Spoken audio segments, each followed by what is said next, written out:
5 আছে। এই যে ঘ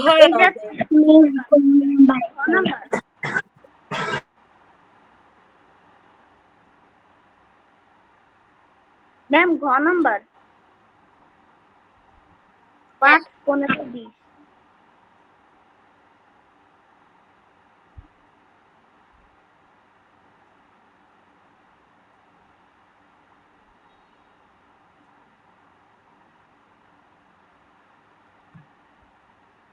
তারপরে দেখো 6 এর গুণনীয়ক কয়টি? 6 এর গুণনীয়ক কয়টি আমরা জানি। 6 কে যদি ভাঙি কত যায়? 1 দিয়ে ভাঙা যাবে, তারপর 2 দিয়ে ভাঙা যাবে, 3 দিয়ে ভাঙা যাবে এবং 6। তাহলে কয়টা? 6 এর গুণনীয়ক 4টি। কয়টি আয়শা? 4টা। তারপরে বলেছে নিচের কোন জোড়া সংখ্যা দুইটি মৌলিক সংখ্যা? বলো তো সাহেব, নিচের কোন জোড়া সংখ্যা দুইটি মৌলিক সংখ্যা? বলতেছি নিচের কোন জোড়া সংখ্যা দুইটি মৌলিক সংখ্যা? বলতেছি এটা হচ্ছে 53 আর হচ্ছে 57। আয়শা? 53, 59।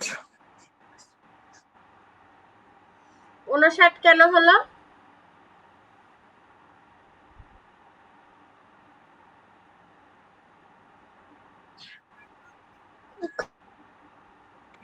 মিস 9 তো মৌলিক সংখ্যা। 9 মৌলিক সংখ্যা? 3 তিরিককে 9 হয় না? 9 কে ভাঙা যায় না? ম্যাম 59 কে আর হচ্ছে 53 কে কোনোভাবে ভাঙা যায় না, তাই এটা মৌলিক সংখ্যা। 59 কে ভাঙা যায় না, কিন্তু 9 কে ভাঙা যায়, তাই তো? Yes ma'am. হ্যাঁ, ইয়েস। ওকে। এবার 18 বলো, 18 এর গুণনীয়ক কয়টি? তাহলে 18 কিভাবে ভাবা যায়? 9 দিয়ে 18 কে 18, তাহলে 1 18, দুইটা গুণনীয়ক গেল। তারপরে 9 দুগুণ 18, তাহলে 2 9, চারটা গুণনীয়ক হলো। তারপরে আর কিভাবে ভাঙা যায়? 3 6 18, 3 6, দুইটা গুণনীয়ক। তাহলে মোট কয়টা গুণনীয়ক বলো? 18 6টা। নিচের কোনটির সবগুলো মৌলিক সংখ্যা? কোনটি দেখো তো সবগুলো মৌলিক সংখ্যা?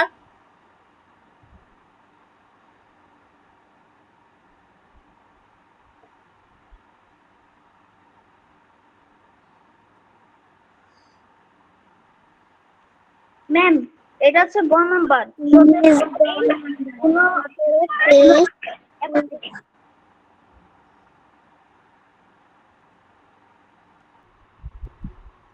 ওকে, দেখো তাহলে আজকে আমরা পড়বো হচ্ছে 81 নাম্বার পেজ।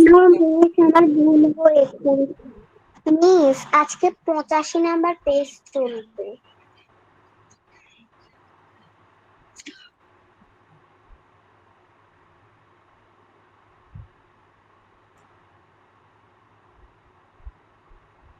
আচ্ছা, 85 নাম্বার পেজ পড়বো, তাই তো? এই যে এটা। Yes miss. এখানে দেখো ফার্স্টে সারসংক্ষেপ আছে। সারসংক্ষেপে কি বলেছে? বিভিন্ন প্রাকৃতিক সম্পদ সংরক্ষণের জন্য আমরা নানা পদক্ষেপ গ্রহণ করতে পারি। বৃষ্টির পানি সংগ্রহ করার ব্যবস্থা করা। এই পদক্ষেপগুলোর মধ্যে প্রথমে কি বলছে? বৃষ্টির পানি সংরক্ষণ করার জন্য আমরা নানা পদক্ষেপ, বৃষ্টির পানি সংগ্রহ করার ব্যবস্থা করা। কি করা? বৃষ্টির পানি সংগ্রহ করার ব্যবস্থা করা। তারপরে বলেছে পানির অপচয় রোধ করতে নষ্ট হওয়া পানির কলগুলোকে দ্রুত মেরামত করা। তাহলে প্রথমত আমরা কি করতে পারি? বৃষ্টির পানিটা সংগ্রহ করার ব্যবস্থা করতে পারি। তারপরে কি করতে পারি? পানির অপচয় রোধ করতে নষ্ট হওয়া পানির কলগুলো দ্রুত মেরামত করা। তারপরে গ্যাসের অপচয় রোধে রান্নার শেষে গ্যাসের চুলা বন্ধ আছে কিনা তা নিশ্চিত করা। ভূমিক্ষয় কমাতে গাছ লাগানো, যেন কি হয়? মাটিটা শক্ত হয়ে আটকে থাকে, মাটি যেন ধসে না যায়। বন ধ্বংস, বন্যপ্রাণী শিকার ঘটলে যথাযথ কর্তৃপক্ষকে জানানো। আমরা বস্তুর ব্যবহার কমিয়ে পুনরায় ব্যবহার করে ফেলে দেওয়া বস্তু থেকে নতুন বস্তু তৈরি করে প্রাকৃতিক সম্পদের সংরক্ষণে ভূমিকা রাখতে পারি। তারপরে কি বলেছে? প্রাকৃতিক সম্পদ সংরক্ষণ সম্পর্কে আরো কিছু জানি। প্রাকৃতিক সম্পদ সংরক্ষণ করা অত্যন্ত গুরুত্বপূর্ণ। এতে ভবিষ্যৎ ব্যবহারের জন্য প্রাকৃতিক সম্পদ রক্ষা পায়। এতে কি হয়? ভবিষ্যতে ব্যবহারের জন্য আমাদের যে প্রাকৃতিক সম্পদ সেটা রক্ষা পায়। অতি ব্যবহার কমিয়ে পুনরায় ব্যবহার এবং অপচয় রোধ করে প্রাকৃতিক সম্পদ সংরক্ষণ করা যায়। কি করা যায়? অতি ব্যবহার কমিয়ে পুনরায় ব্যবহার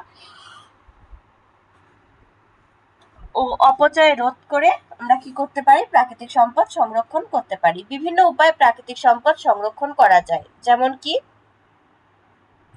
সম্পদের অতি ব্যবহার কমানো। সম্পদ যদি অতিরিক্ত ব্যবহার করি সেটা কি করতে হবে?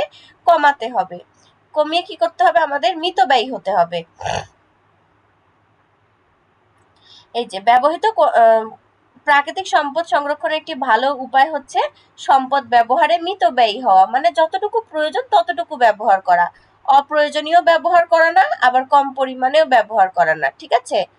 আমরা আমরা শক্তির ব্যবহার কমিয়ে প্রাকৃতিক সম্পদ সংরক্ষণ করতে পারি। আমরা কি করতে পারি? শক্তির যে ব্যবহারটা আছে সেটা কমিয়ে প্রাকৃতিক সম্পদ সংরক্ষণ করতে পারি। তারপরে প্রয়োজন শেষে বিদ্যুৎ বাতির সুইচ বন্ধ করা, ধোয়া মোছা বা গোসলের সময় পানি অপচয় রোধ করা। এবার বলেছে সম্পদের পূর্ণ ব্যবহার করা। ব্যবহৃত কোনো জিনিসকে ফেলে না দিয়ে আমরা অন্য কোনো কাজে এর পূর্ণ ব্যবহার করতে পারি, যেমন কি পুরনো কাপড়, খেলনা ফেলে না দিয়ে কাউকে দিয়ে দেওয়া, প্লাস্টিকের ফেলে দেওয়া বোতল বা কৌটা অন্য কোনো কাজে ব্যবহার করা, কোনো জিনিস ভেঙে গেলে তা মেরামত করে ব্যবহার করা। তারপরে কি বলেছে দেখো, সম্পদের প্রক্রিয়াকরণ, পুনরায় প্রক্রিয়াকরণ মানে কি করা? পুনরায় পুনরায় ওই জিনিসটা ধরো শেষ হয়ে গেছে, ওখান থেকে আবার নতুন করে তৈরি করা। ঠিক আছে? এখানে কি বলেছে দেখো, রিসাইকেল বা সম্পদের পুনঃপ্রক্রিয়াকরণের মাধ্যমে পুরনো বস্তুকে নতুন রূপ দেওয়া হয়। এভাবে প্রাকৃতিক সম্পদের উপর চাপ কমানো যায়। কাগজ, প্লাস্টিক, গ্লাস, বিভিন্ন ধাতু পুনরায় প্রক্রিয়াকরণ করে প্রাকৃতিক সম্পদের উপর চাপ কমানো সম্ভব। পুরনো কাগজ থেকে মণ্ড তৈরি করে পুনরায় কাগজ তৈরি করে ব্যবহার করা। তাহলে যে পুরাতন যে কাগজগুলো থাকে ওগুলো থেকে মণ্ড নামের একটা জিনিস তৈরি করা হয় কাগজের, দিয়ে ওখান থেকে আবার নতুন করে কাগজ তৈরি করা হয়। এবার দেখো বলেছে অনবায়নযোগ্য জ্বালানির ব্যবহার কমানো। তাহলে যেগুলো অনবায়নযোগ্য, যেগুলো আর পুনরায় তৈরি হবে না, যেগুলো শেষ হয়ে যাবে, সেই জ্বালানিগুলোর ব্যবহার কি করতে বলেছে? কমাতে বলেছে। মানুষ প্রধানত অনবায়নযোগ্য প্রাকৃতিক সম্পদ যেমন তেল, কয়লা, প্রাকৃতিক গ্যাস ইত্যাদি জ্বালানি হিসেবে ব্যবহার করে। আমরা কি ব্যবহার করি? তেল, কয়লা, প্রাকৃতিক গ্যাস এগুলোই তো জ্বালানি হিসেবে ব্যবহার করি, তাই না? ব্যবহার করে শক্তি উৎপাদন করা হয়। এসব সম্পদ একবার ব্যবহার করলেই নিঃশেষ হয়ে যায়। এগুলো তেল, তেল যদি আমরা পুড়াই, তাহলে তেল দিয়ে যদি রান্না করি, তেল কি আবার উৎপন্ন হয়? ওই তেলটা তো ওখানেই শেষ হয়ে যায়, তাই না? গ্যাস, গ্যাস ফুরিয়ে গেলে আমাদের আবার গ্যাস ভরে নিয়ে আসতে হয়। গ্যাস থেকে কি আবার নতুন গ্যাস হয়? হয় না। তাহলে এগুলো অনবায়নযোগ্য শক্তি, কারণ এগুলো ফুরিয়ে যায়, একবার ফুরিয়ে গেলে আর তৈরি হয় না। এসব সম্পদ একবার ব্যবহার করলেই নিঃশেষ হয়ে যায়।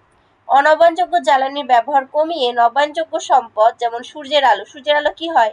প্রতিদিন সূর্য উঠে, তাহলে আমরা প্রতিদিন সূর্যের আলো পাবো। বায়ু প্রবাহ, বাতাস প্রতিনিয়ত হবে। পৃথিবী যতদিন বাঁচবে, মানুষ যতদিন থাকবে, বায়ু প্রবাহ হবে।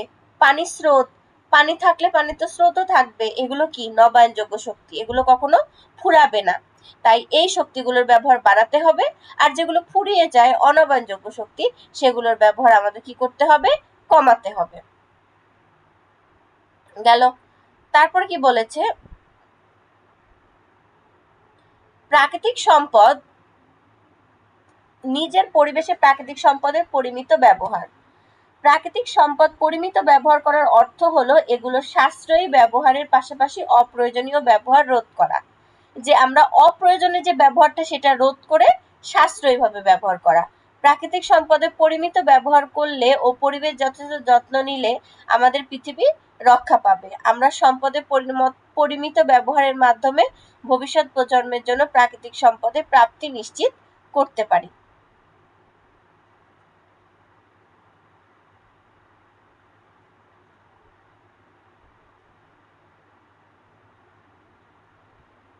এরপর দেখো কি বলেছে, আমাদের নিজের ইচ্ছা ও চর্চা, সামাজিক সচেতনতার মাধ্যমে প্রাকৃতিক সম্পদ পরিমিত ও দায়িত্বশীল ব্যবহার করতে পারি।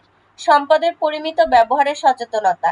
প্রাকৃতিক সম্পদের পরিমিত ব্যবহারে শুধু একজনের কাজই নয়, সবার দায়িত্ব। আমাদের পরিবার, বন্ধু, স্কুল, শিক্ষক সবাইকে সচেতন হতে হবে। আমরা আমাদের সহপাঠী সহ অন্যান্য বন্ধুদের কিভাবে পানি ও বিদ্যুৎ বাঁচানো যায় সে বিষয়ে সচেতন করব। সবাই মিলে যদি সচেতনই হই তাহলে পৃথিবী আরো সুন্দর ও বাসযোগ্য হয়ে উঠবে। আর আগাবো না, এতটুকুই রাখবো। এতটুকুতে কারো কোথাও বুঝতে প্রবলেম আছে?